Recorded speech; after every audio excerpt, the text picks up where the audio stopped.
Tonga soa indray ao anatin'izao fotoana faharoa ny fampalam-baovao fahatalavitry matv izao manatitra ny arahaba-trany ary asaina indray ianao anaraka ny vaovao atra amin'ny farany ao anatin'ny lafiny ara-toe-karena mofo no isika santarana ny vaovao mahakasika indrindra ny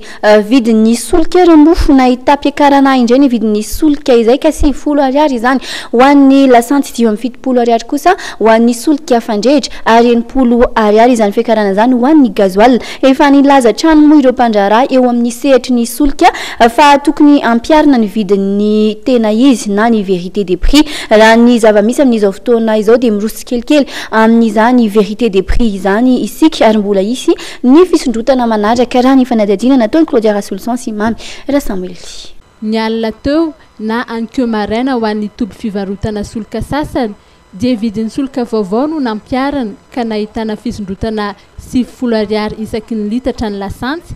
70 ariary isaky ny litatra ny solika fandrehatra ary 80 ariary isaky ny litatra ny gazoil ka lasa 80 sy 503 ariary ny lasantsy 80 sy 702 ariary ny gazoil ary 550 sy 302 ariary ny solika fandrehatra.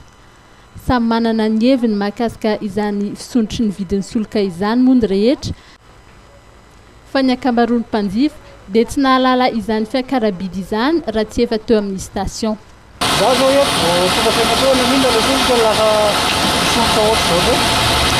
Io zao mantsy solika zao tsy fantatry io vina miakatra anao vina. Tena enjakentana reo satria le karama tsy misy ny karama ny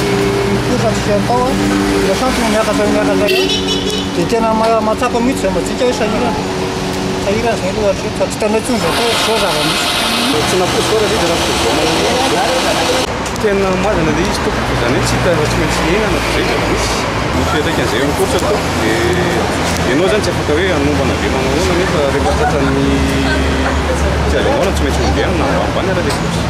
fiakarana vidin'ny solika sarosarotra ihany izy aloha le vaninandro zao amin'ny fotoana ohatran'izao satria le crise ngamba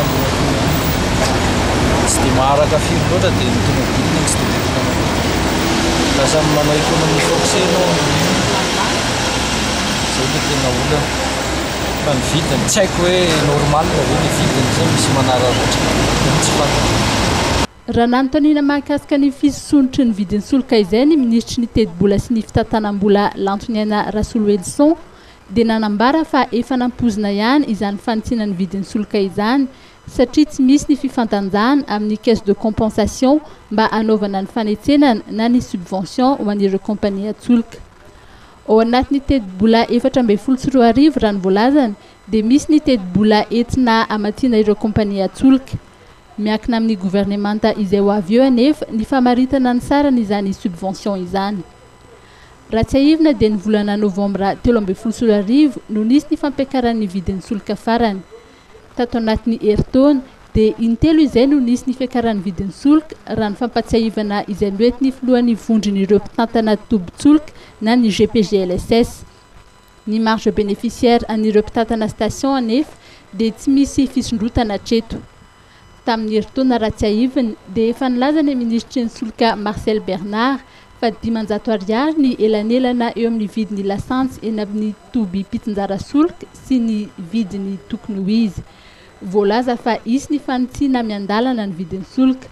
Raha ny vidin'ny solika tamin'ny volana aprily tamin'ny taondasa no iangana dia heverina fa ho tafakatra hatrany amin'ny 70 sy 703 ariary ny vidin'ny lasantsy. Izany hoe 4 latsaka kely ary 70 sy 303 ariary ny gazoil.